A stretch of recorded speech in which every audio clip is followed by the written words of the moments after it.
may dalawang latest na si Attorney Enzo Recto, Mabsat, pwede to, 9 minutes, saka 12 minutes, pwede na rin yan.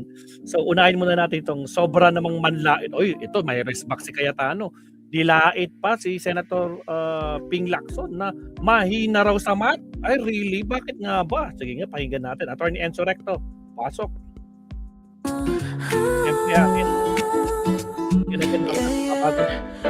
Again, mga absat, sa mga bagong pasok, huwag kalimutan mag-like and subscribe. Alright? And happy Sunday and happy Father's Day po sa lahat ng mga father dyan. Alright, let's do this.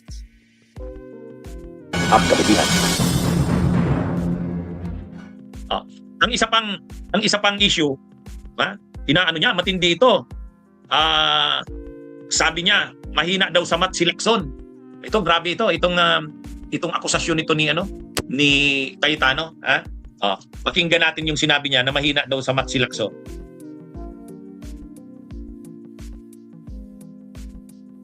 Si Senator Lacson, binaliktad niya. Basahin mo na ako, pero wag niyo nang asahan, umupak pa ako. Di ba? I mean, si Lito's the most honest and practical. We're here together, this is politics.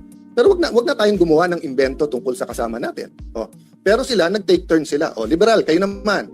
Rafi Tulfo, ikaw naman. But makikita mo yung diferensya nila. Sabi ni Rafi Tulfo, hindi daw sila Malacanang. In other words, hindi sila tuta. Okay. But doon mo makikita yung graduated and experience. Bakit? Kasi si Senator Tito Soto and Senator Rafi Tulfo, at least sila tuta ng Malacanang. Pero si Erwin Tulfo, tuta lang ni Lacson. Hindi siya tuta ng Malacanang. Diba? Kasi nga may hawak sa kanya si Senator Lacson na alam sa kanya. Yung sinabi niya na may tatlong kumausap na wag pumirma. Unang-una, yung dalawa kakampi na nila. Pangalawa, yung kakampi lang isa, nagsabi kay nakwento din sa akin yon. Sinabi kay Erwin, kami ang ginaganito ngayon. Ito ang hawak sa iyo. 1, 2, 3, 4, 5. Isang araw ikaw gaganon. Kaya nung una, hindi rin pumirma si Erwin. So yun ang mahirap sa Senado. 24 lang kami. Araw-araw kami nagkwekwentuhan. Minsan nagiinuman pa. Kaya kung magkwekwento kayo, ayusin yung kwento nyo kasi alam ko rin yung kwento eh. Di ba? Magkwekwento kayo, bitin pa. Yung totoo, Erwin Tulfo, isa-isay natin hawak sa'yo. Gusto mo? Yung kontrakto na balik-balik sa office mo. Hindi, naging speaker ako eh. Magaling ang strategy yung speaker. Bakit? Alam kasi nila na sa Pilipinas, we have a two-party system. Diba? Sabi ng iba, multi-party. Hindi, two-party system tayo. Diba? Party on Friday, party on Saturday, election sa Monday, Tuesday, lahat kakampi na sa administrasyon. May maiiwan lang na konting oposisyon. So in a sense, two-party, administrasyon, oposisyon. Diba? Medyo unique lang ngayon kasi yung mga Pinklawan, Dilawan, pumampi, Marcos na rin. Dahil ayaw kay VP Sara. So ang nangyayari ngayon, they claim to be the opposition, but the opposition oppose. They're actually co-administering. Diba? So, what's my point there? Ang galing ng ginawa nila. Kasi pagka yung congressman hindi nagsalita ng mabigat versus VP Sara, alam nilang pagpalapit na or bumango, kakampi din nila o dalawa kakampi. So, ang ginawa nila, binitawan, sinusuportahan, ginalit, or whatever. No, I'm not saying hindi conviction ng iba sa Quadcom, etc. I'm point, it was a systematic attack. So that nga, hindi na sila, so that point of no return na kung ikaw man si VP Sara, paano mo pang kakausapin yung mga yon? Inupakan ka na ng ganon, di ba? So ganun din ang ginawa nila ngayon sa Senado. Pag upo ko, tumitingin din sila kasi katulad, alam niyo naman si 14, di ba? Si 14, ilan meetings nag-attend siya, nagpalakanyang, pero pinapalabas nila. So pag hindi mo binawasan ng 1 or 2 years o hindi mo pinondohan, there's only 2 ways to solve Philippine education. Buhusan mo ng pera para yung K-12 ay fully funded. Authorized naman sila na mag-BICAM, etc. Diba? Sila yung nananakot sa kapwa natin membro na lumipat kayo o hindi makukulong kayo. Sila ang meeting ng meeting sa Malacanang pero pinapalabas nila, tayo unproductive, tayo magulo. Yun ang strategy nila. Ba't tayo papasok sa strategy? In one sense, kailangan mo sagutin yung issue. So like yesterday, pinaalala sa akin ng ating comms, stick to the issue tayo, which is truth. Diba? Na hindi tapos ang laban. Pero ayoko rin naman isipin ng tao, winaldas ko 700 million. Ni 5, may discretionary fund na pwedeng kunin ng Senate President. Maraming previous Senate Presidents, tens or hundreds of millions kinuha. Ni 5, hindi ako kumuha doon. Tapos sasabihin nila, 700 million, ginastos ko. Tapos wala. Unang-una, magaling sa division, si Senator Lacson for 2 reasons. Dinivide lang yung 700 by 28 days kasi 25 million or multiply lang, 28. Pero mahina talaga siya sa math. Bakit? Because 12 is not 13. Pangalawa, akala ko ba sabi nyo tanggal ako nung June 3. O ilan araw ang May 11 hanggang June 3? O, paano naging 28? Diba? So makikita mo talaga na mahuhuli sa bibig ang isda. Pero bakit nga nanggugulo na magugulo si Senator Lacson? So on one hand, stick tayo to the issue. On the other hand, there are some issues, tactical issues, na kailangan mo sagutin kasi kung hindi, masisira main message mo. So kung ang Anyway, yan yung sinabi niya na mahina sa math si Lacson, mga kabunyog. Ang kinukomentaryuhan niya dyan, ang kinukomentaryuhan niya ni Cayetano na mahina daw sa math si Lacson, yung tungkol doon sa sabi ni Senador Ping Lacson na sa 28 days na panggugulo ng pamumuno ni Cayetano, Nako, narangan pa tayo. It's now or ay gumastos ang Senado ng 700 million pesos. Nasayang lang yon kasi wala namang nagawa. So ang sinasabi ni Cayetano, mali daw, mahina daw sa math si Lacson. Kasi ang ginawa daw ni Lacson, dinivide yung 700 million ng 28 days. Tapos ang resulta nun, 25 million. Kaya araw-araw ang gastos daw 25 million.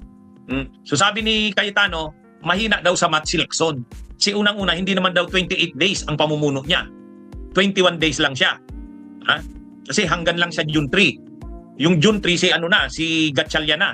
So bakit daw ginawang 28? Dapat 21. Ha? So mahina daw si Lacson. Actually, hindi naman talaga yan istriktong, ang punto ni Lacson, hindi naman yung istriktong computation. Ang gustong ipakita ni Senador Ping Lacson, Walang nagawa. araw-araw ang nagagastos ng Senado, lahat na yun ng gastos. 25 million. Yan yung parang nagiging standard na budget ng Senado araw-araw. Alam na nila yung gastos na yan na 25 million kasi nagbabudget ang Senado every year. So parang 25 million na yung standard na gastos. Eh ngayon, kung 25 million yan, ay 28 days na nagulo ang Senado dahil kay Cayetano. So 25 million a day times 28 days, 700 million. Yan yung ibig sabihin ni Lacson na sa loob ng 28 days na nagulo ang Pilipinas, ang Senado sa ilalim ni Cayetano, sayang ng pera na yun. Ay ito namang si Cayetano, masyadong makitid ang pag-iisip. Gusto niyang ipakita na mahina sa math si Lacson kasi mali yung computation. Unang-una daw, hindi naman siya 28 days, 21 days lang. Kasi hanggang lang siya June 3. Oo, pero ang kaguluhan sa Senado, hanggang nung nakaraang araw, nagulo ang Senado. Kaya 28 days na nagulo ang Senado, kagagawan ni Cayetano. Yun ang ibig sabihin ni Lacson. Yo, Na, tumpa. Yung buong kaguluhan, tumagal ng 28 days. At sa buong kaguluhan na yon, naapektuhan ang trabaho nila. Hindi sila naging productive. Yun yung punto doon. Ito namang si Cayetano, gusto niya, kwentahin talaga. Ipakita talaga bakit 700 million ang nasayang. Hindi naman ganun yun eh. Ang sinasabi lang ni Senador Ping Lacson, nagulo tayo sa loob ng 28 days sa ilalim ng mga ginawa ni Cayetano. Sayang ng 700 million. Yan ang nagastos ng Senado sa loob ng 28 days. Bakit 700 million? Ay mukhang ang standard nilang gastos ay 25 million a day. Lahat na yon, lahat ng gastos. So, 25 million times 28 days, 700 million nga yun. Ay ito namang si Cayetano, talagang gusto niya ipakita na yung mathematical computation yan, hindi naman masyadong mababaw itong si Cayetano, mga kabunyo. Ano yun? Ang sinasabi ni Senador Ping Lacson, humihingi siya ng paumanhin sa taong bayan dahil magulo ang Senado nung nakaraang mga araw. 28 days yun, yung buong kaguluhan na yun. Hanggang sa nung araw na na-elect na si Gatchalian bilang Senate President, paglipat ni Villanueva. Pero yung 28 days na yon, hindi sila naging productive. Kaya sabi ni Lacson, sayang yung nagastos doon. 25 million a day yun. 25 million pesos a day. Tapos 28 days yun. 700 million nga. Ang sabi naman ni Cayetano, bakit ngayon daw? Naka-break ang Senado. Naka-recess. Gumagastos din ng 25 million. Hindi ibig sabihin, sayang din yon. Oo. Pero nung panahon kasi, nung May 11 na maging Senate President siya, hindi naman naka-recess ang Senado. Hindi naman naka-break. In fact, dapat nagtatrabaho noon ng matindi kasi magbi-break. Magbi-break nung June 3. Adjournment Senate Day. Mahaba yung magiging break. Kaya dapat, sana, nung panahon ng May 11 na Senate President siya, tuloy-tuloy yung trabaho ng Senado. Pero anong ginawa nila? Nag-absent sila. Nag-boycott. 3 araw na nag-absent. Yun yung sinasabi ni Senador Ping Lacson na yung panahon ng pagiging presidente ni Cayetano, magulo ang Senado. Yung kaguluhan kay Bato de la Rosa, yung putukan sa Senado, yung pagtakas kay Bato, yung bangayan sa leadership ng Senado, yung pag-absent nila Cayetano.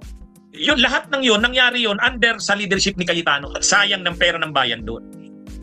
Kaya ngayon, ito namang si Cayetano, dinadala sa mathematical computation. Hindi, ano lang naman yan ni Lacson. Yung pagkakasabi lang naman ni Lacson, ano yun, kumbaga, grabe yung nasayang na pera. Sa mga nangyari sa Senado the past month, ano yun, nakakahiya sa sambayan ng Pilipino. Si pera yun ng taong bayan. Ay ito namang si Cayetano, ang sinasabi niya, mali ang computation ni Lacson. Sos. hindi naman mathematical computation ang pinag-uusapan doon. Di ba? Mga kabunyog, mga kababayan. Hindi, totoo lang. Magandang araw po sa inyong lahat. Mabuhay po tayo. Salamat, Attorney Enzo Recto. Grabe yung explanation ni Attorney. Ang linaw. Ito naman si Cayetano. Kitid tarang utak niya. Diyos ko, Lord Rudy, wala na. Desperado na kasi. Tulad na sabi ni Attorney Claire Mabsat kagabi. Desperado na mula nung natanggal to bilang Senate President. Ako po. Siyempre nung panahon nang wala ka, nagkagulo talaga Senado, di ba? Anong nangyari? Ano nangyari? Puro kasi kayo boycott, no? Puro kayo drama, ha? Merong under attack pang nalalaman, ha? Diyos ko po. At ang point ni Senator Lacson doon, 700 million ang nagastos, tapos walang output. Anong output? Kaguluhan. Ay, Diyos ko po, Rudy. Salamat, Attorney Enzo. Next topic tayo kay Attorney Enzo. Again, shoutout po sa mga bagong pasok. Huwag kalimutan mag-like. Siyempre sa mga tatay po dyan, Happy Father's Day, mga kakapsat. Alright. Countdown tayo. Here we go.